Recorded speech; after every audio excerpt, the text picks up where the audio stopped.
ഇടത് സ്ഥാനാർത്ഥി മന്ത്രി വി അബ്ദുറഹ്മാന്റെ തിരഞ്ഞെടുപ്പ് പ്രചാരണത്തിനായി മുഖ്യമന്ത്രി പിണറായി വിജയൻ തിരൂരിലെത്തി. രാത്രി 8:30 വി അബ്ദുറഹ്മാന്റെ വീട്ടിലെത്തിയ മുഖ്യമന്ത്രിയെ CPM ജില്ലാ സെക്രട്ടറി VP അനിലിന്റെ നേതൃത്വത്തിൽ സ്വീകരിച്ചു.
ഞായറാഴ്ച രാവിലെ 10-ന് തിരൂർ സെൻട്രൽ ജംഗ്ഷനിൽ നടക്കുന്ന ഇടതുമുന്നണി തിരഞ്ഞെടുപ്പ് യോഗത്തിൽ പങ്കെടുക്കാനാണ് മുഖ്യമന്ത്രി തിരൂരിലെത്തിയിട്ടുള്ളത്.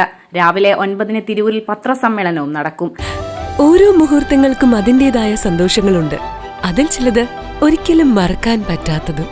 Azad gold and diamonds, Thazhepalam, Tirur. Ponnani, Thavanur നിയമസഭാ മണ്ഡലങ്ങളിലെ തിരഞ്ഞെടുപ്പ് പൊതുയോഗങ്ങളിലും മുഖ്യമന്ത്രി പങ്കെടുക്കുന്നുണ്ട്. പൊന്നാനിയിലെ പൊതുസമ്മേളനം കുണ്ടൂക്കടവിലും തവനൂരിലേത് എടപ്പാളിലുമാണ്. ശനിയാഴ്ച രാത്രി തൃത്താല മണ്ഡലത്തിലെ തിരഞ്ഞെടുപ്പ് പൊതുയോഗത്തിൽ പങ്കെടുത്താണ് മുഖ്യമന്ത്രി തിരൂരിലെത്തിയത്. സിറ്റിംഗ് MLA ആയ കുറുക്കോളി മൊയ്തീനാണ് വി അബ്ദുറഹ്മാന്റെ എതിരാളി. 2 തവണ താനൂരിൽ മത്സരിച്ച് വിജയിച്ച മന്ത്രി അബ്ദുറഹ്മാൻ ഇത്തവണ തിരൂരിലേക്ക് മാറുകയായിരുന്നു. നേരത്തെ താനൂരിൽ സ്ഥാനാർത്ഥിയായി CPM അബ്ദുറഹ്മാനെ പ്രഖ്യാപിക്കുകയും പിന്നീട് തിരൂരിലേക്ക് മാറ്റുകയുമായിരുന്നു. ലീഗിന്റെ ശക്തികേന്ദ്രമായ തിരൂരിൽ അബ്ദുറഹ്മാൻ കളത്തിലിറങ്ങിയതോടെ തിരൂരിലെ മത്സരഫലം പ്രവചനാതീതമായിട്ടുണ്ട്. മുഖ്യമന്ത്രി ഉൾപ്പെടെ പ്രചരണത്തിനെത്തിയിട്ടുള്ളത് ഇതിന്റെ ഭാഗമായാണ്. Editor live, Tirur.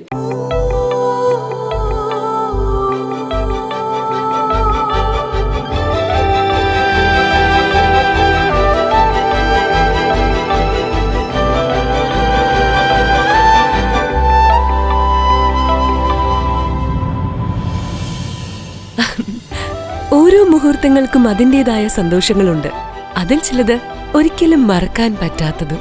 Azad gold and diamonds, Thazhepalam, Tirur.